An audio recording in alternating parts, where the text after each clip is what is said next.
ইন্নাল হামদুলিল্লাহ।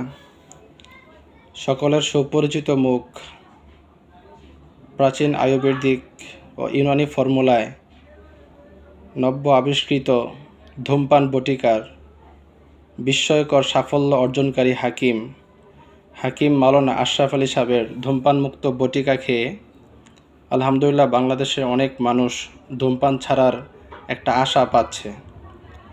তো ওইরকম একজন ভাই আমাদের গাজীপুর শাখা ইমামা ফাউন্ডেশনে মাওলানা আশরাফ আলী সাহেবের গাজীপুর শাখায় একজন ভাই আসছেন। উনি ওনার বন্ধুদের পাল্লায় পড়ে কিছুদিন নেশায় আসক্ত হয়ে গিয়েছিলেন। তারপর মাওলানা আশরাফ আলী সাহেবের ধূমপান মুক্ত বটিকা ফেসবুকে দেখার পরে উনি আমাদের গাজীপুর চেম্বারে আসছিলেন। আসার পরে এই ধূমপান মুক্ত বটিকা উনি নিয়ে যাওয়ার পর আলহামদুলিল্লাহ ওনার এখন নেশা একদমই চলে গেছে। টানা 21 দিন খাওয়ার পরে আলহামদুলিল্লাহ নেশা একদমই চলে গেছে। তো ওনার যে নেশাটা চলে গেছে, এখন ওনার মুখ থেকে আমরা শুনবো নেশামুক্ত বটিকা খেয়ে ওনার সাফল্য গাথা, সেই কথা আমরা এখন ওনার মুখ থেকে শুনবো। আসসালামু আলাইকুম। আমি হাকিম মাওলানা আশরাফ আলী সাহেবের হিজমা সেন্টার গাজীপুর শাখা থেকে ধূমপান মুক্ত যে বটিকা ওষুধটি নিয়েছিলাম। তো খাওয়ার পর আলহামদুলিল্লাহ আমি খুবই উপকৃত হয়েছি।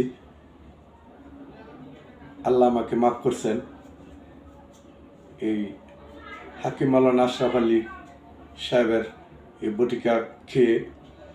তো এখন আমি পুরোপুরি ধরতে গেলে পুরোপুরি মুক্ত। এখন আগে যে নিজের মন চাইতো বা আকর্ষণ ছিল, এখন আমার ভুলেও এই আকর্ষণটা নাই আলহামদুলিল্লাহ।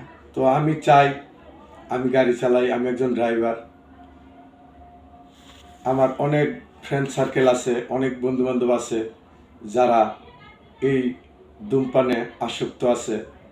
তো আমি চাই তারা একটিবার হলেও একটা ফাইল নিয়ে খেয়ে দেখুক, হয়তো আল্লাহ পাক এর উসিলায় ওদেরকে মাফ করতে পারে।